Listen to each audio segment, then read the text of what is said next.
Hello, and welcome to the Babble Report. On this episode, we will be taking a look at the highly anticipated Cyberpunk 2077. This will be a non biased and non spoiler report. As of recording, this is the second day of Cyberpunk's initial release, and since I guess a few hours ago, we have received a new update, version 1.04, which provides us with a few improvements and fixes. Now, that hasn't fixed the game's current issues in the entirety. If you look on the screen, you will see that there are a few issues with the textures loading in, and that is something you will see throughout the entire game. Another thing you may notice is that the game looks nothing like it did when it was being shown at different events. The first issue that I had run in with is the motorcycle. For the first one, I have issues switching the camera from first person to third person. And I don't know why. It only does it with the motorcycles, it doesn't do it with the cars. I literally have to mash right on the D pad to get the motorcycle to change camera angles. Not that big a deal, at least for me. Now, if you see me driving around like a damn fool, that's not because of the game. That is because I am terrible at driving with motorcycles in open world games. As you can see me swerving here like a damn fool. If you drive fast enough, you will get to the point where NPCs don't load in properly, like that guy there. And if you hit them, the cops will be very angry with you, and they are a pain in the ass in this game. Also, if you do, reach a certain top speed, at least in the city, textures won't load in properly, and you might start crashing into stuff, or the world underneath you won't load in, and you'll just fall right through. Now, that's some of the other issues that I've seen with the open world. Most of them are with the NPCs, like this gentleman here. I'm going to get into a fight with him because he got in my way, and then he just starts waving his arms around like an inflatable tube man. The combat itself is very standard for your first person, perspective kind of combat. It doesn't really do anything different other than the points where you can start hacking, which I will get into a little bit later. Now, in the game, there are numerous amounts of things that you can do. One of which is that you can do these little side events that have like these different missions. You can get different stuff from them. The currency in the game is called Eddie, so you can get it. Now, if you saw there, my hair didn't load in properly, and it only does it with the motorcycle. Now, I'm gonna mess these chumps up. You can behead them, you can dismember them, and you can even blow a hole through them. The guns don't load in properly, and I did have an issue with the pistol where it would not fire, and it was just that pistol. I'm not entirely sure what caused it, but let's just move on. The cars and the motorcycles, the vehicles in the games look extremely cool, very beautiful. That's because I love the cyberpunk aesthetic. The doors slide in, doors slide up, down, left, right. It is amazing. Now, I can drive better in this car. That is because it's a car and I can handle it. And I did play it on the first day when it came out, and the driving wasn't that good. And I was able to tell a big difference in it when the update. As an open world game, you can explore different areas like the club afterlife. You will see a little cutaway. That's because this woman does provide a spoiler. And one of the other issues that I have with the NPC is that I'm gonna ask her to for a drink. The game's going to kick me out for whatever reason because it doesn't seem to have registered as me trying to initiate the conversation. As you saw, it's just gonna kick me away. But it's not here nor there. Now, you will see other NPCs here who will give you side missions. I've been having issues with this guy because this is the second time that I've talked to him, and I'm finally able to get his mission because he does give you something pretty cool when you finish his mission. Now, as an RPG game, you can decline these.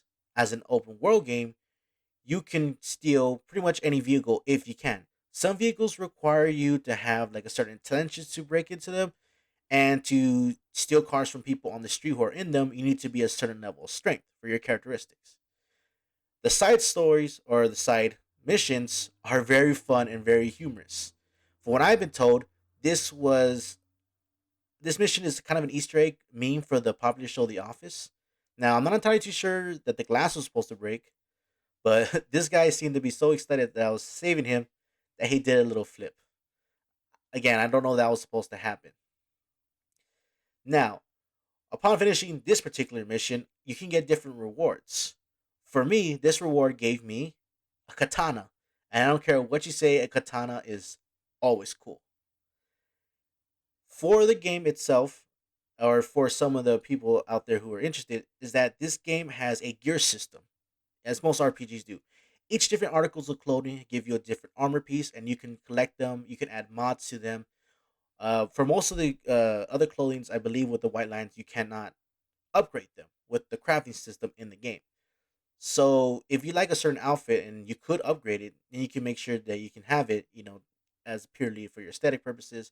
Or if you like me, I just switch to whatever is good at the moment in time. For your weapons, you can either craft or upgrade them if you have the material available. If you have a gun that is your favorite, you can upgrade it all the way. You can also dismantle most of these guns to get something different, to get other material along with it. So, as here, I'm getting rid of weapons that I kind of don't need. So, for me, I wanted the sword.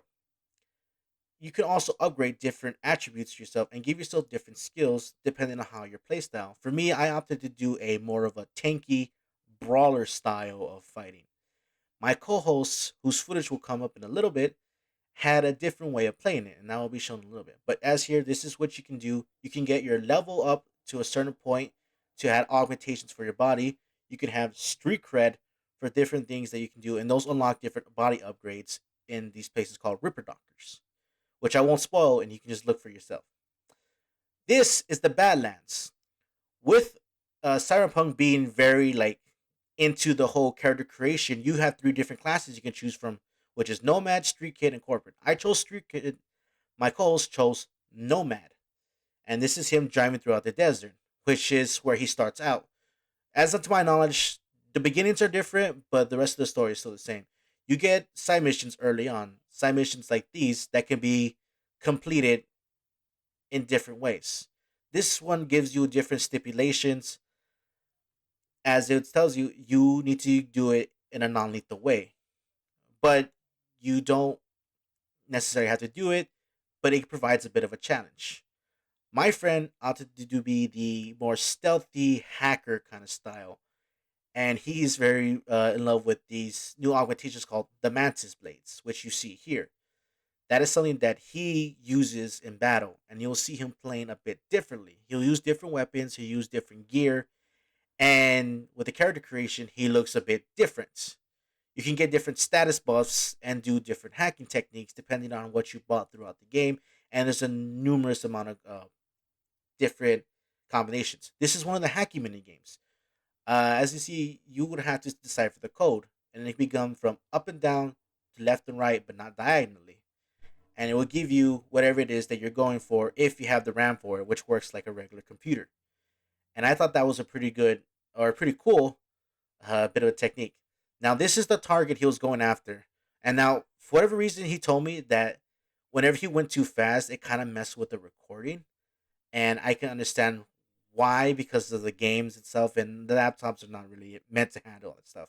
But if you see here, he has a different loadout. He does the game differently than I do. And then it's going to be different for you. It's going to be different from any other person, which adds a lot of replayability. Now, overall, the game's not bad. It's got some issues. It's only the second day. There have been games that redeemed itself by adding a bunch of other like nice little details and a bunch of good updates. I really hope that the people at CD Projekt Red are really not going through an extensive amount of crunch. I do hope they're resting.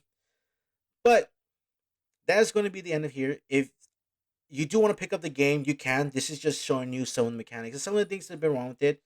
If you're the type of person to wait until things blow over and things get better, that's perfectly fine as well. In any case, I hope you enjoyed the report. I hope you just give you a little insight. And I will see you next mission. Bye.